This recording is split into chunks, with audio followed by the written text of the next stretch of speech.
We're starting off the 60s, and ooh, baby, have I got a great film for you. The Apartment was directed by Billy Wilder. Now, you may remember him as the director of The Lost Weekend.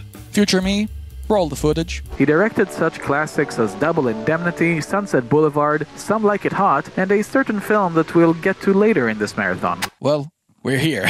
The film stars Jack Lemmon, Shirley MacLaine, and Fred MacMurray, and tells the story of Bud, a man who works at an insurance company as he finds himself in a rather odd arrangement with some of his more senior co-workers. Basically, he lends them his apartment every time they want to cheat on their spouses.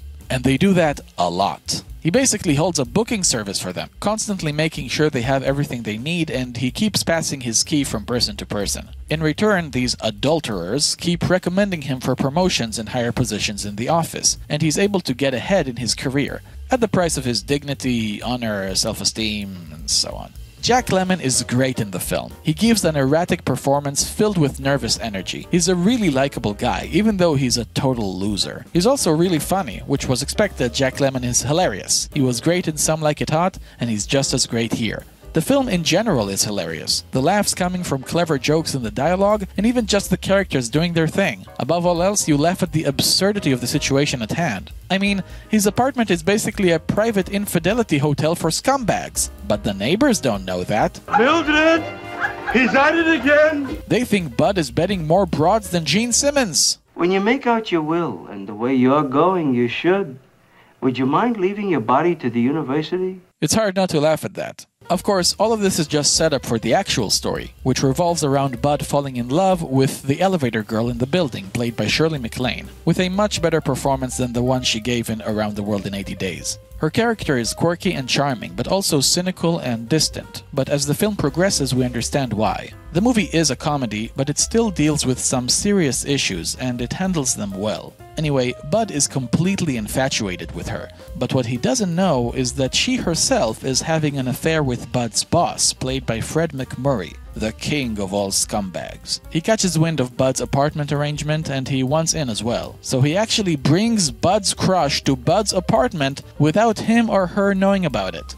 That's crazy. There isn't much to the film other than the story and characters. All the other elements, such as the cinematography, the music, the editing, all of them are done well, but nothing out of the ordinary. But the film didn't need more than that. It's carried by the strength of the characters alone, especially Bud, who has wonderful development throughout the film. He starts off so weak, under the boot of his superiors. He's pathetic, and he knows it, and he hates it. But because he has a good heart, you root for him all the way, and you really want to see him finally stand up for himself. So, when he finally does, it's super satisfying. And that leads to an ending that's basically perfect. The Apartment is one of those classic films that just keeps getting better with age. With great characters, great performances, great feels, and great laughs. There's absolutely no reason why you shouldn't watch this film yesterday. It's acclaimed for a reason.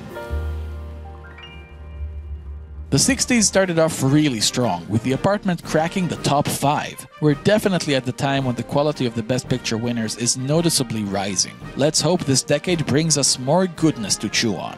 Up next is the 34th Best Picture winner, which is what you get when you take the editor of Citizen Kane, put him in the director's chair, and add music by the guy who composed the score for On the Waterfront. West Side Story.